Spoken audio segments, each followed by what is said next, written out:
بسم الله الرحمن الرحيم. عن أبي هريرة رضي الله تعالى عنه قال قال رسول الله صلى الله تعالى عليه وسلم: إذا مرض العبد أو سافر كتب له مثل ما كان يعمل مقيما صحيحا. رواہ البخاری۔ نبی کریم صلی اللہ علیہ وسلم نے ارشاد فرمایا، جب بندہ بیمار ہوتا ہے یا سفر کرتا ہے تو اس کے لیے ان تمام عبادات کا ثواب لکھا جاتا ہے جنہیں اقامت یا صحت کے وقت یہ کیا کرتا تھا۔ دوستو، ہم بات کر رہے ہیں کہ بیماری ایک مسلمان کے لیے رحمت ہوتی ہے، عذاب نہیں ہوتی۔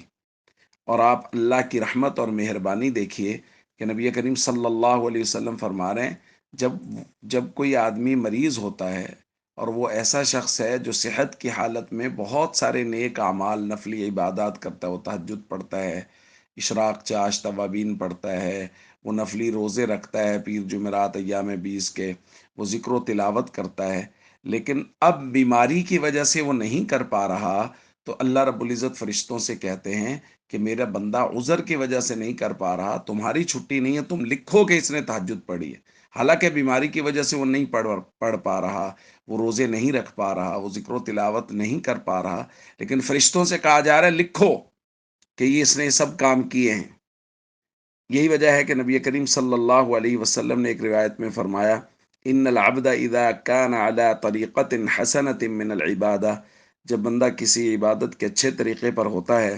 ثم مرض، پھر وہ مریض ہو جاتا ہے، قیل للملک الموکل بھی، جو فرشتہ اس پر مقرر ہے اس کو کہا جاتا ہے اللہ کی جانب سے، اکتب له مثل عمله اذا كان طلیقا، جب یہ صحت مند تھا اس وقت جتنے عمل یہ کرتا تھا وہ سارے عمل بیماری کی حالت میں اس کے نامہ اعمال میں لکھتے رہو کہ یہ کر رہا ہے۔ تو بھائی یہ کتنی بڑی اللہ کی کرم نوازی ہے بیمار کے لیے، مسافر کے لیے، کہ ان کے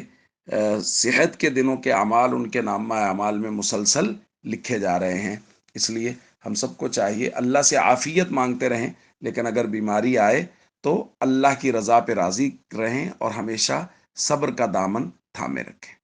السلام علیکم ورحمۃ اللہ وبرکاتہ۔